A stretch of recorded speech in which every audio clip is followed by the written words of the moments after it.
മധുരിക്കും നാളാണ് മഹനീയരാവതുമാണ് ഫാത്തിമ സഹ്റ മോൾക്ക് താലോല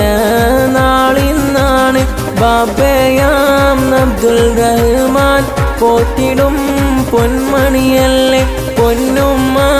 സഫൂറ തൻ്റെ ആരംഭ പൂമോളല്ലേ മധുരിക്കും നാളാണ്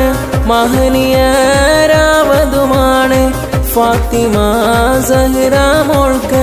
താലോല നാളിന്നാണ് ബാബയാം അബ്ദുൽ റഹ്മാൻ പോറ്റിടും പൊന്മണിയല്ലേ പൊന്നുമ്മ സഫൂറ തൻ്റെ ആരംഭ പൂമോൾ